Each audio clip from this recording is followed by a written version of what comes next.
ওহ, দুলাভাই, আপনি এখানে পথ হারিয়ে ফেলেছেন নাকি? কারণ এই কোম্পানিতে লুজারদের জন্য কোনো জায়গা নেই।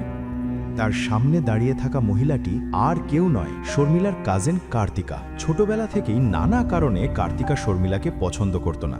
শর্মিলা ছোট থেকেই বুদ্ধিমান ছিল এবং দেখতে খুব সুন্দর ছিল।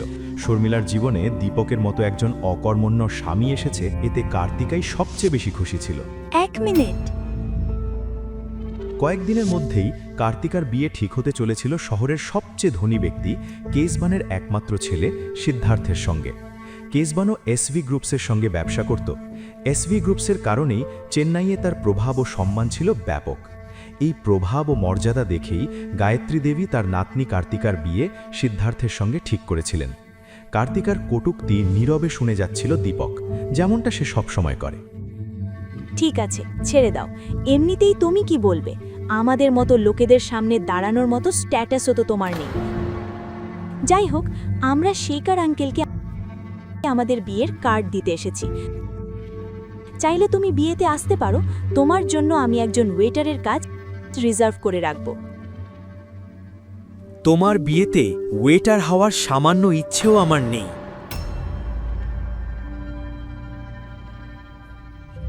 গৌতমের সাদামাটা পোশাক দেখে সিদ্ধার্থ মনে মনে হেসে উঠল, কিন্তু সে জানত না এই সাধারণ পোশাকের আড়ালেই দাঁড়িয়ে আছে এসভি গ্রুপের আসল মালিক।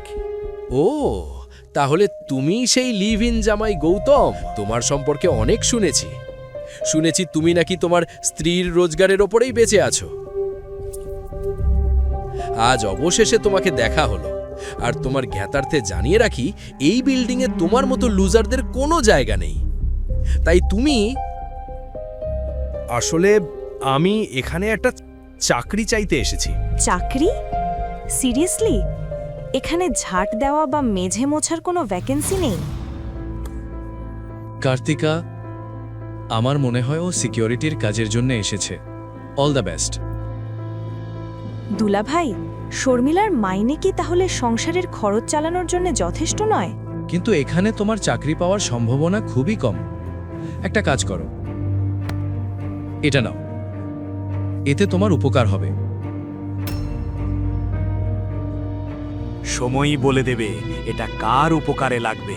যত্ন করে রেখে দিও, খুব শিগগিরই তোমার এর দরকার পড়বে। কি বললে? কিভাবে সাহস হলো আমার সঙ্গে এভাবে কথা বলার? আজ থেকে তুমি যা বলবে বা যা করবে, করার আগে একবার ভেবে নিও। কি? তুমি কি করবে বলো তো? তুমি কি করতে পারো? বেবি, ছেড়ে দাও। কেন এই রাস্তার গুন্ডার সঙ্গে কথা বলছো? আমরা যে কাজের জন্য এসেছি সেটা শেষ করি। ওর তো এমনিতেই কোনো কাজ বা চাকরি নেই।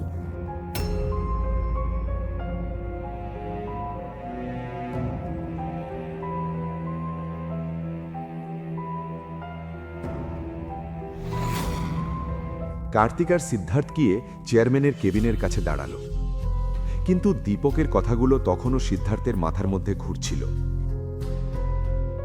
ছেড়ে দাও বেবি, তুমি এখনো কি ওই লিভ ইন জামাইটার কথা ভাবছো? ও ভুল লোকের সঙ্গে পাঙ্গা নিয়েছে। অন্যদিকে দীপক সোজা আথাবানের কেবিনে চলে গেল। দয়া করে আসুন স্যার। অনেক ধন্যবাদ আথাবান। একটা কথা বলো তো, তুমি কি এই কেশবন আর তার ছেলে সিদ্ধার্থকে চেনো? জি স্যার, আমি তাদের চিনি। মিস্টার কেশবন বহু বছর ধরে আমাদের কোম্পানির সঙ্গে ব্যবসা করছেন। ঠিক আছে, আজ থেকে এসভি গ্রুপ আর কেশবনের কোম্পানির সঙ্গে কোনো কাজ করবে না। ওদের সঙ্গে যেসব ডিল সাইন হওয়ার কথা ছিল সব বাতিল করে দাও। আর ওদের জানিয়ে দিও আমরা এমন লোকেদের সঙ্গে ব্যবসা করি না যারা অন্যদের সম্মান করতে জানে না। কারণ আমরা স্ট্যাটাস দেখে ব্যবসা করি না, চরিত্র দেখে করি।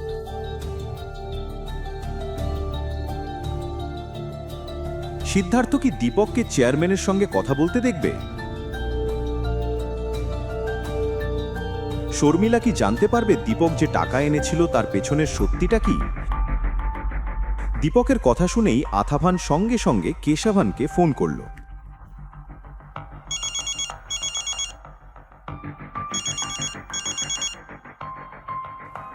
Hello mister কেশবন।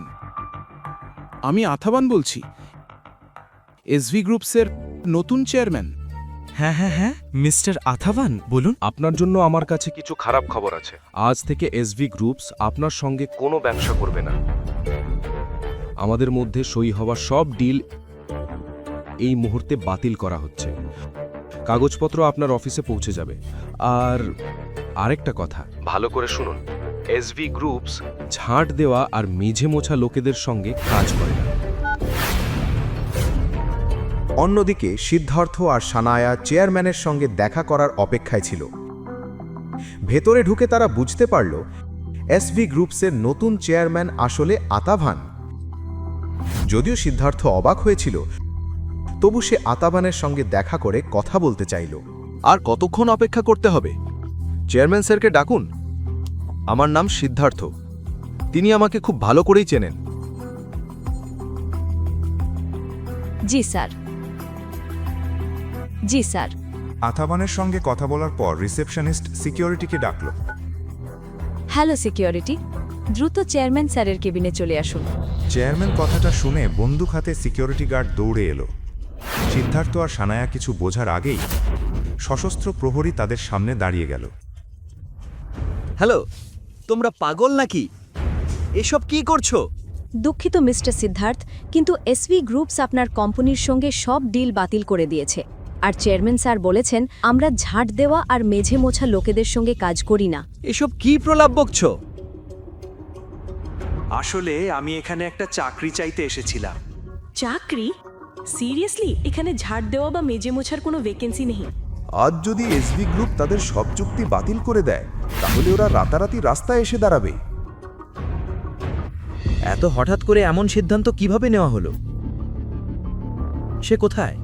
আমাকে ওকে দেখতেই হবে। সিকিউরিটি, এই দুজনকে তাড়াতাড়ি বাইরে বের করে দিন। গার্ড সিদ্ধার্থের হাত মুচড়ে তাকে বসিয়ে দিল। যন্ত্রণায় সিদ্ধার্থ দাঁড়িয়ে রইল। ছেড়ে দাও। এটা দেখে সানায়া তাকে বাঁচাতে ছুটে এলো। প্লিজ প্লিজ প্লিজ প্লিজ এটা করবেন না, আমরা চলে যাচ্ছি। সানায়ার চোখে জল দেখে গার্ড সঙ্গে সঙ্গে সিদ্ধার্থের হাত ছেড়ে দিল। ঠিক তখনই তার ফোন এলো রঘুবীর পণ্ডিতের কাছ থেকে। সিদ্ধার্থ, তুমি কি পাগল হয়ে গেছো? এসভি গ্রুপসে গিয়ে তুমি কি করেছো? ওরা আমাদের সব ডিল বাতিল করে দিয়েছে। তুমি সেখানে বিয়ের কার্ড দিতে গিয়েছিলে না এই ঝামেলা তৈরি করতে? বাবা, আমি কিছুই করিনি। আমি শুধু আমার বন্ধু সানায়ার সঙ্গে কার্ড দিতে গিয়েছিলাম। তার উপর আমরা চেয়ারম্যানের সঙ্গেও দেখা করতে পারিনি। কিন্তু গল্পের বাকি অংশ জানতে দেখুন পরের এপিসোড শুধু পকেট এফএম-এর ইউটিউব চ্যানেলে। আর রয়্যাল ওয়ারিসের সব এপিসোড শুনতে বর্ণনায় দেওয়া লিঙ্ক থেকে পকেট এফএম অ্যাপ ডাউনলোড করুন।